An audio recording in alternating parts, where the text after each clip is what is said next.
Isadora, and welcome to Brazen Babe Review. Let's get started, shall we? What should I watch today? Any suggestions? Okay, let's try this again with the different filter. Okay. I don't know what I'm gonna read next, cause I'm done with the Cougar Rex. Yeah. Okay, let's see. By E.B. Zabo. Oh God, I hope I don't mess her name up. E.B. Zaboe? Yeah, I think that's how you say it. This is gonna be a reality for November. You would be king by YouTuber. Hi babes, it's Sharonda Isadora and welcome to Brazen Babe Reviews. And this recap is late, but I hope you enjoyed your turkey day. Or if you didn't have turkey, whatever meat you decided to partake, I hope you enjoyed it immensely. And if you didn't have any meat, I hope you enjoyed that immensely. So this recap is going to be on 911. This is season 2, episode 9, and this is the title of this episode is Hen Begins. And basically this episode was pretty much about Henrietta. How she became a 911 operator, and her time as not a 911 operator, I'm sorry, as the EMT firefighter, and then her time, when she first started the job. So when we go inside of the episode, we have Henrietta. She looks totally different. They have this wig on her. I wasn't feeling the wig. It made her look a little grandmomish, but I don't know. I mean, y'all have these budgets and y'all be having these actors and actresses out here looking kind of crazy. I'm side-eyeing you. I'm side-eyeing you. But I wasn't a fan of the wig at all. But anyway, we have Hen. She actually works for this pharmaceutical company, and it looks like she's a sales rep for the company. She's at this meeting, and she's putting a spiel on to to this potential buyer to for them to buy this drug or whatever from the company that she works for. And she's doing good. She's talking the talk, and she's convincing them. And then of course you have some jackass that puts a move on her. Man, just fucking disgusting.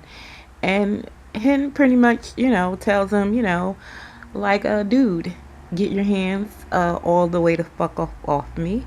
I don't like to be touched. And yeah, I mean, like the audacity of these men out here, like the misogyny and just the ridiculous. So pretty much after Hen threatens him, the dude still pretty much, says he's going to, go with her company or whatever. But her boss, her supervisor, or whatever the other little dude was, he wasn't too happy or whatever. And Henrietta, she pretty much tells him that, she's not happy with that job. She feels like she should be out in the world doing something else, and she wants to do something else. Like bitch, I'm not happy, and I don't want to be here no more. And he's just like, wow, like, you're a good worker, but pretty much I think he said something to the effect of like, I never seen anybody, just basically like shoot themselves in the feet like this. So it was pretty hysterical. But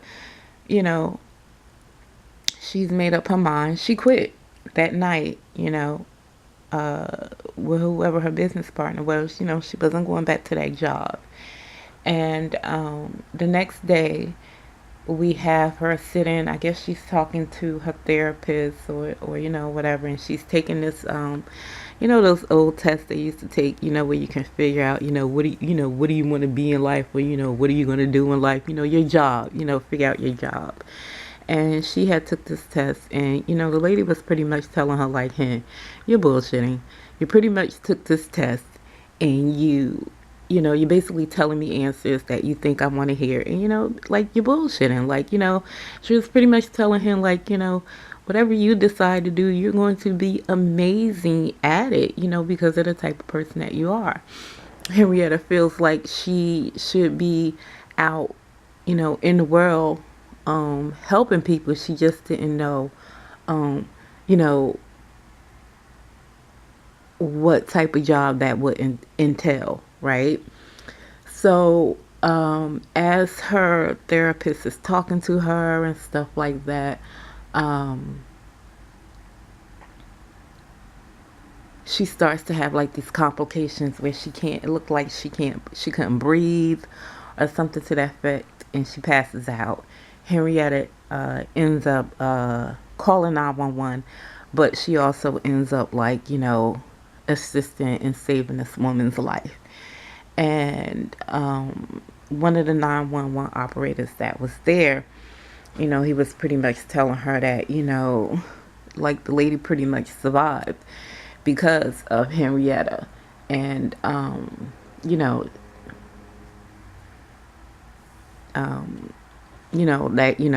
that she really like helped out or whatever.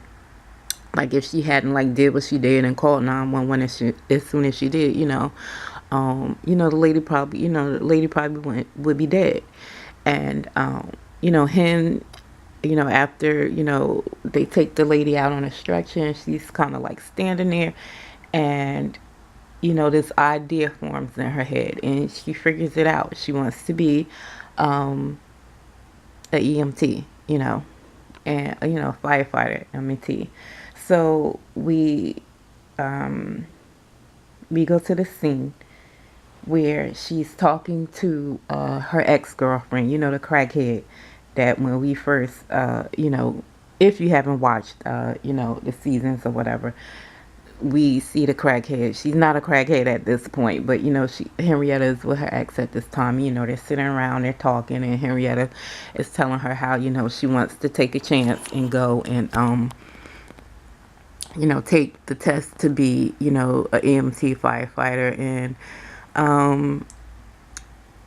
her ex was kind of like hesitant about it at first. She was telling Henrietta like how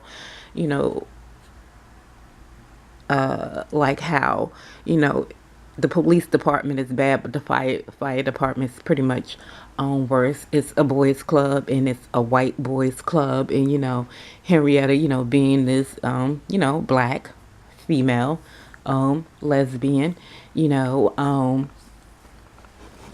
she was gonna have like issues, but Henrietta is up for the challenge, and they don't go through like any type of rigmarole or anything. They have a discussion, and they come to the decision that Henrietta is going to take the test, and she is going to go through the training to become a firefighter. So we go through this whole scene where she takes the test, she passed the test, and she actually goes through the training. So you get this whole musical sequence where we see her actually going through the training to be an EMT firefighter.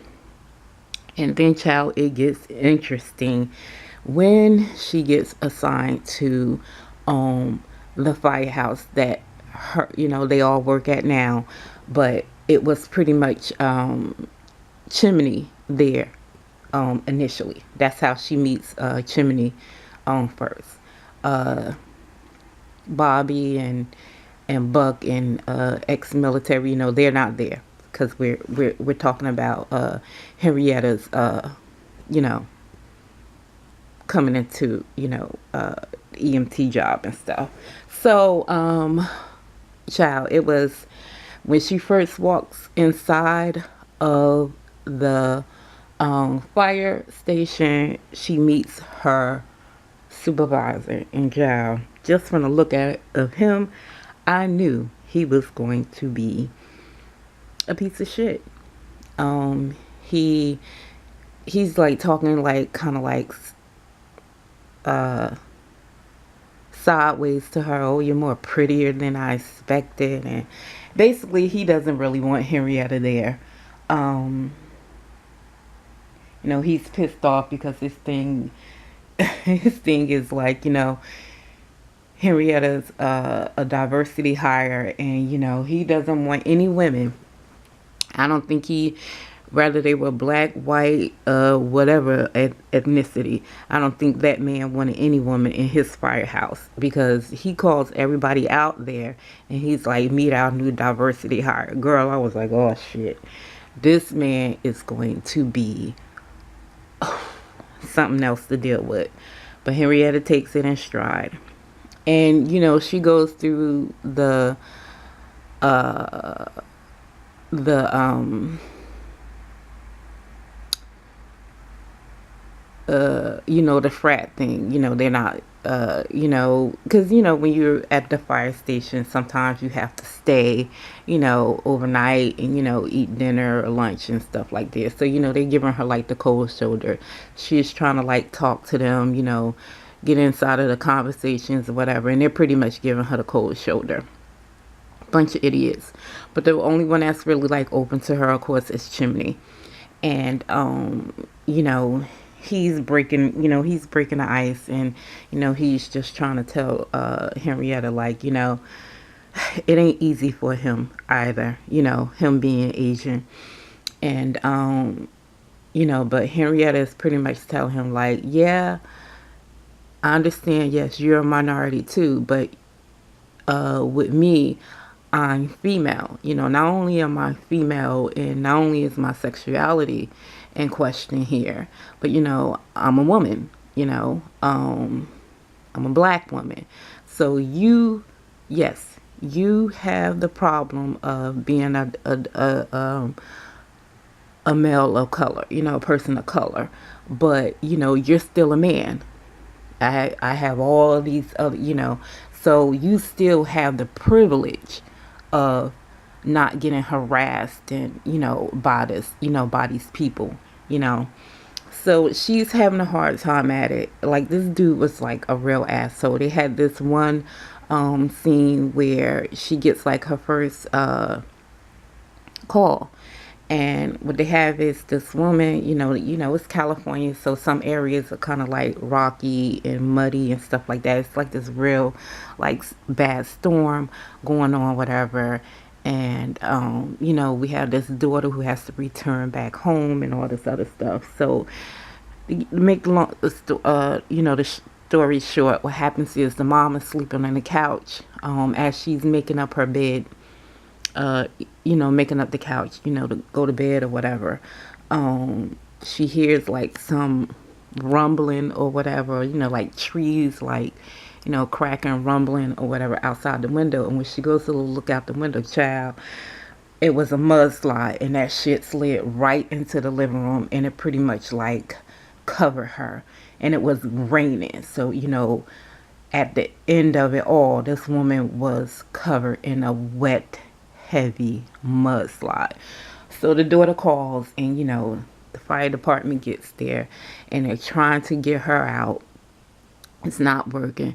Henrietta comes up with this idea of loosening the mud off the woman by going to the fire truck and pulling the hose and pouring the water on top of, the wet, packed mud. And, this is how they're able to pull the woman out or whatever. The woman doesn't make it, but they do pull her out or whatever. And this is where she also first meets Athena. Athena is kind of like a beat cop. She's still like in the beginning. Angela Bassett is a fucking sexy ass woman. I want to look like that, child. I'm not gonna look like her, but girl, you are goals. You are goals. Angela Bassett looks good as hell. But this is where she meets Athena. And after everything, after that night, after they saved the woman or whatever, that captain, he was talking real foul to Henrietta, trying to make her feel bad about the decision she made to pull this woman out. And it was crazy. He was a real asshole, like a real true asshole. And he tried to make her feel bad about it. And Henrietta is like having like a real tough time at everything.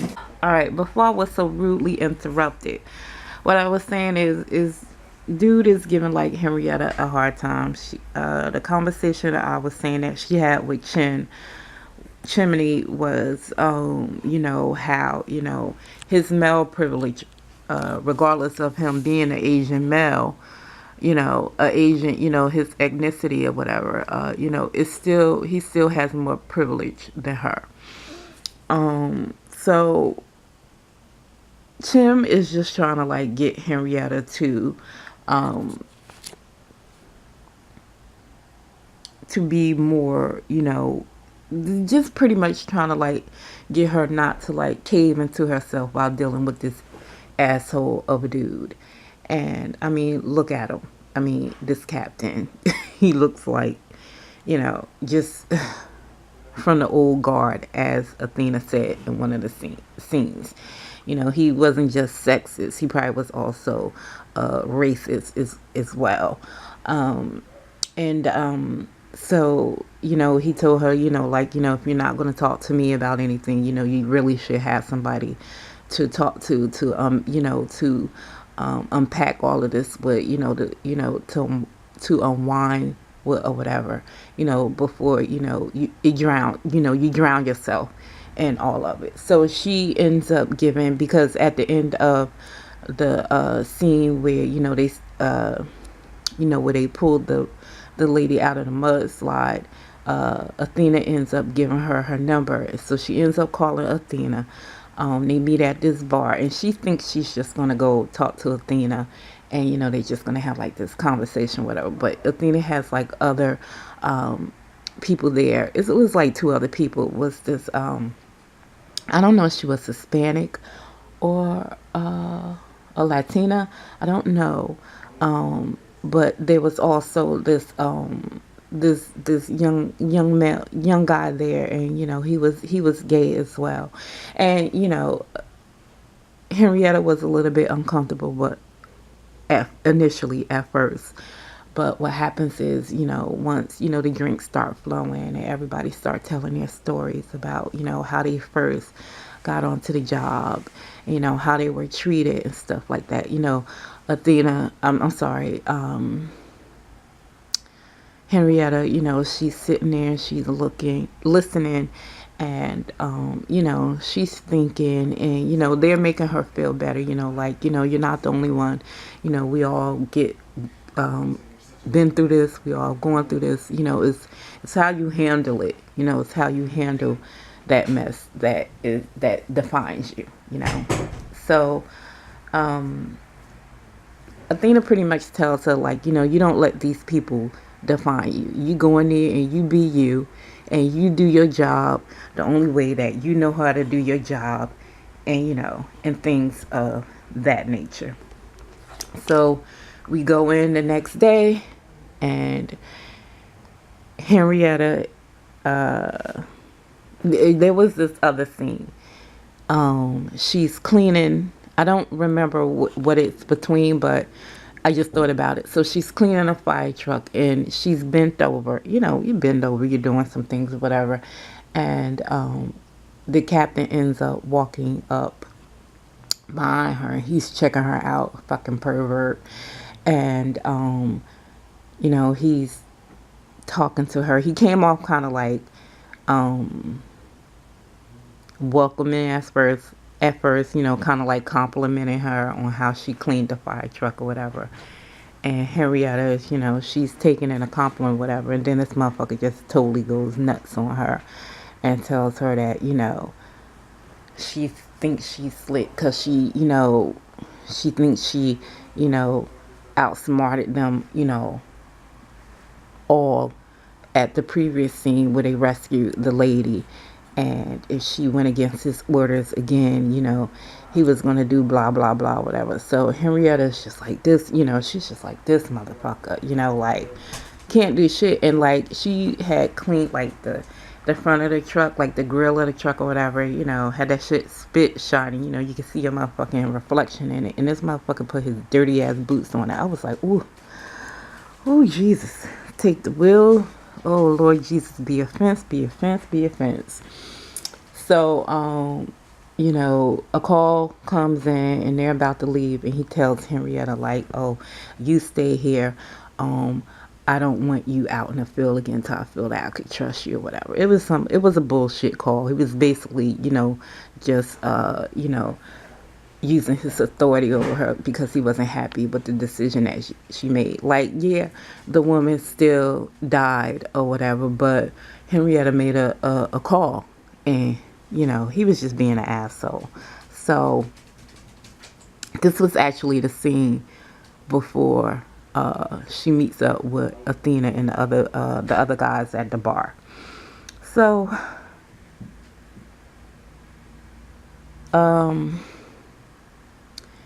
after the bar scene,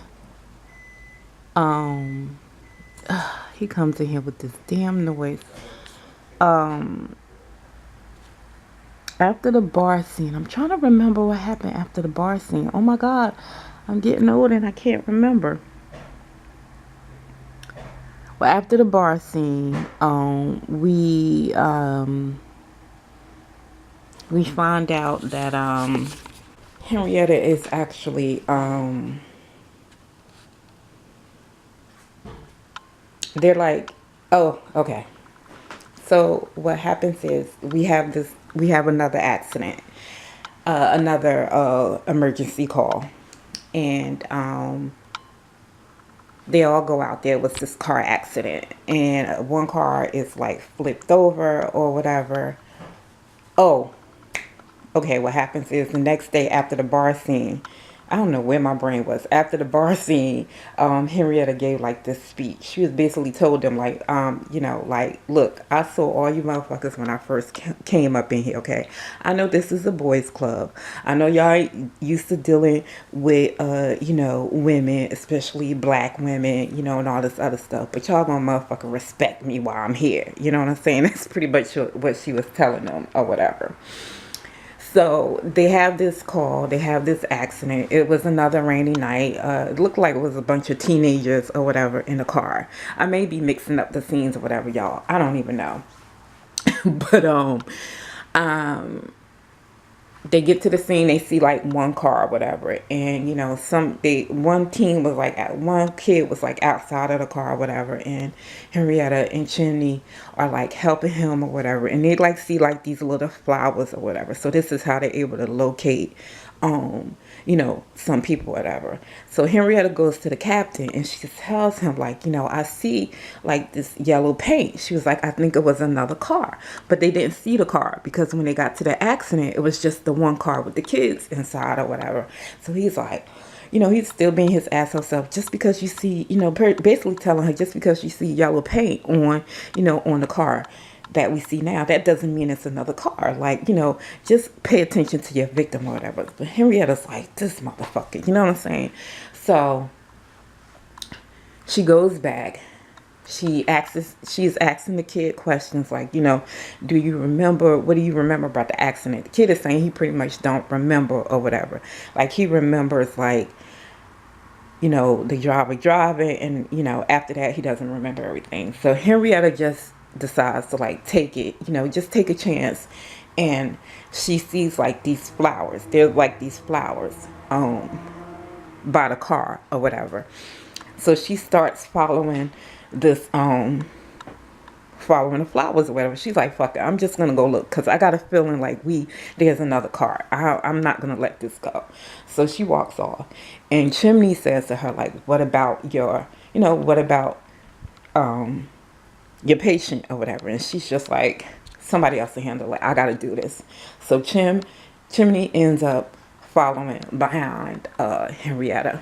They go down this like this kind of like steep hill or whatever, and they do eventually find a second car. It had done went over the hill, and the person was like in the water. You know what I mean? Like the car was in the water. So they're like undressing. Henrietta ends up like you know, jumping inside the water, go to the car, and they pull another kid out or whatever. And they're like doing like CPR, you know. They're trying to like get the kid, you know, to breathe and all this other stuff. And she's like crying. Henrietta's calling the kid. I'm sorry, Chimney like is calling the kid's name. Henrietta is like, you know, breathe, you know, wake up, breathe, you know. And they're doing the chest pump and everything. And it looks like the kid isn't going to make it or whatever, but eventually he starts breathing, you know, throwing up the water or whatever, and he survives. So, child, next day at the fire station. So, Henrietta, she's walking like, you know, she's walking on pins and needles because she's like, I know this motherfucker is going to have something to say because, you know, again, she went outside a protocol. She ended up doing what she wasn't supposed to do, but she ended up saving her life. Some of the other firefighters come downstairs on the main level, and they call her name, and they're like, you know, telling her, thanking her and telling her like, you know, she's good, you know, like if it wasn't for her, you know, basically that kid would be dead or whatever. So Chimney comes over and he tells her that the captain wants to see her in his office. So she's like, oh shit, here we go. And she tells Chimney like, it was nice working with you. You know, basically like, I know this man is going to fire me. So, you know, let me say my goodbyes now. So she goes inside the office, and it's not actually the other captain. It was a new person. He was going to be like a temporary before Bobby came in, before Cap comes in or whatever. And I guess like the chief, like who, you know, over everybody or whatever. So they're in there, and she comes in and she's like, like, you know, what's going on? So they pretty much tell her that, you know, they've been getting complaints. And she initially thinks it's the complaints about her. And they're like, no, they're not about you. They're about the captain or whatever. So Henrietta's like, well, I didn't make any complaints. So I don't know, whatever, you know, what's going on or whatever. So they're like, well, we know you didn't make the complaints, but, you know, your fellow firefighters, they actually had your back. They're backing you up and telling you that this man has been pretty much, you know, being an asshole about himself or whatever. And they pretty much got his ass up out of there. The other captain that was there, he was going to be a temporary fix until they found somebody to permanent to take his position or whatever.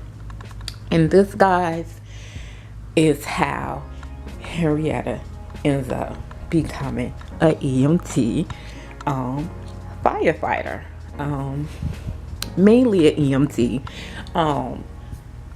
This is how she came into the job, and you know, she stayed there and she didn't back down and she didn't quit, because at the beginning of the episode when she first came inside the fire station, the other asshole captain, he was pretty much telling her like, you know, it was like 3 women before you that they tried to basically, you know, that they tried to send up in here, and you know, they all, you know, didn't make it, and pretty much told her you ain't gonna make it either, you know, just being an asshole. But Henrietta made it, and you got fired, oh braggedy ass bastard. So anyway, so this, guys, is how we get Henrietta and Chimney and Athena, and that's the end of the episode. So until the next one, guys, later days, bye.